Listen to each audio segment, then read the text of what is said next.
สบายดีพ่อแม่พี่น้องสบายดีFCผู้ติดตามทางช่องเพจทางเทืองมืดสุผู้สุคนเนาะคลิปนี้ก็บ่มีหยังหลายเนาะมาอัปเดตเวียกงานรถไถนาดัดแปลงของสร้างเทืองเนาะที่ว่าสร้างเทืองได้ประกอบมานี่ก็เป็นมือที่11เนาะ11มื้อเลยในมือครบรอบการดัดแปลงนี่11วันแล้วก็สิมาได้รูปแบบประมาณนี้เนาะก็เป็นรถของลูกค้าทางท่าแขกก็สำหรับหัวจักรหน่วยนี้เนาะก็เป็นจักรใหญ่เป็นจักร180เนาะก็18แห้งของคูโบต้าแท้เป็นแซทที่เนาะก็ทางง่ายเพิ่นเนาะเพิ่นก็ย้ำก็บ่ติเพิ่นเนาะเพราะว่าเงิน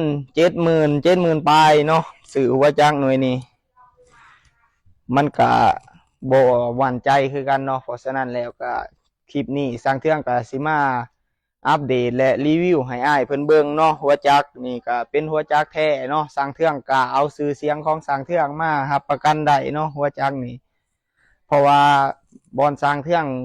ไปเอาหัวจักรนี่เพราะว่าสร้างเทืองได้ตั้งแต่สร้างเทืองเริ่มเฮ็ดรถไถนาดัดแปลงมาเนาะแม่นสร้างเทืองได้เข้าไปเอาน้ำเพิ่นหัวจักรนี่เนาะ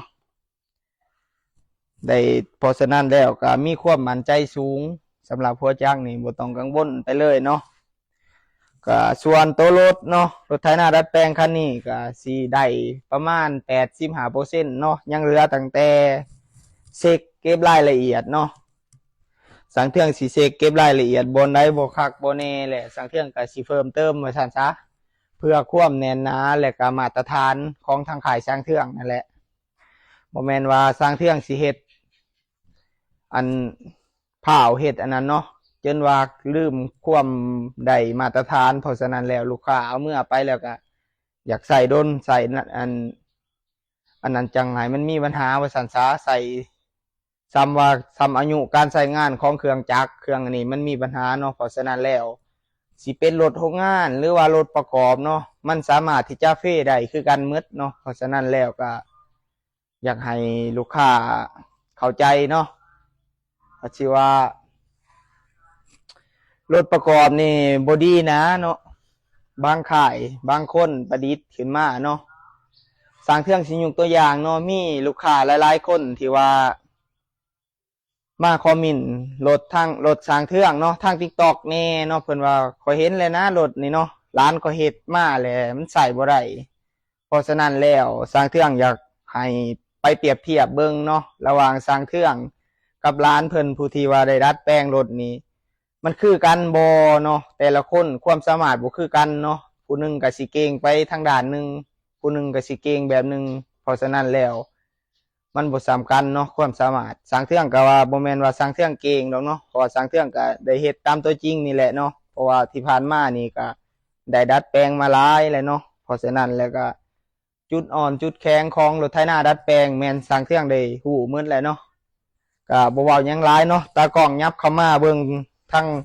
างหลังรถไถนาดัดแปลงคันนี้เนาะมาเบิ่งระบบหางระบบหยังต่างๆเนาะก็ได้นี่คือแขนกลางเนาะปรับระดับใบหน้าเขาเนาะสร้างเครื่องก็สิมาบอกพี่น้องที่เอารถเมื่อนำสร้างเครื่องเนาะถ้าว่าพานหน้า พานหน้าเขากลัวพานหลังเนาะเข้าไม้สปริงตัวนี้ออกไม้สปริงตัวนี้ออกเฮ็ดให้พานหน้าลอยขึ้นเพราะฉะนั้นแล้วพานลูกล้างสุดเนาะลูกล้างสุดแล้วก็ยับมาลูกที่2หาลูก3ลูกล้างนี่ต้องเข่าแห้งกว่าลูกหน้าบ่แม่นว่าพานหน้าเขากลัวรถสิมีอาการเปเพราะฉะนั้นแล้วก็ควรไปปรับใส่ที่สร้างเครื่องแนะนำไปเนาะกับอันพานคาถ่ายหรือว่าพานขี้เมาก็ตามเนาะพานขี้เมานี่รถแล่นจังซี่เนาะเฮาต้องดึงพานให้มันได้แหละ ตั้งพานขี้เมาให้มันแล่นไปตรงๆเลยบ่แม่นว่าควงสายควงครัวรถฉะนั้นเพราะมันต้องเป๊ะแน่นอนถ้าเป็นจังซั่นบางเทื่อก็สิว่าสร้างเครื่องเฮ็ดมาบ่ดีก็บ่แม่นเนาะเฮาใส่บ่ถูกวิธีมันก็สิบ่ตอบโจทย์ทางด้านการใช้งานพอเต็มมากเต็มหน่วยเนาะหลังจากที่ว่ารถไถนาดัดแปลงนี่ใส่ได้ 100% เนาะหลักการใช้งานยกตัวอย่าง เจ้าใส่ได้เพียงแต่60%เพราะว่าขาดอันนั้นเนาะขาดความหูหรือว่าขาดหลักการในการตั้งพานตั้งยังก็คือมาตัวนี้เนาะคอนโทรลนี่สำคัญเลยเนาะถ้าว่าเจ้าบ่เชื่อเนาะมีเอื้อยมีน้องมีรถไถใหญ่เนาะหลังจากที่เฮาซื้อรถไถตัวนี้เมื่อแหละอยากขอขับนำเขาขอลองไปดันดินเบิ่งรถเนาะ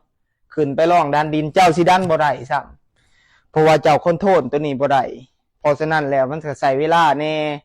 มือ2มือเนาะทำความเข้าใจกับคอนโทรลนี้บางคนก็ไถแล้วเนาะไถเข้าไป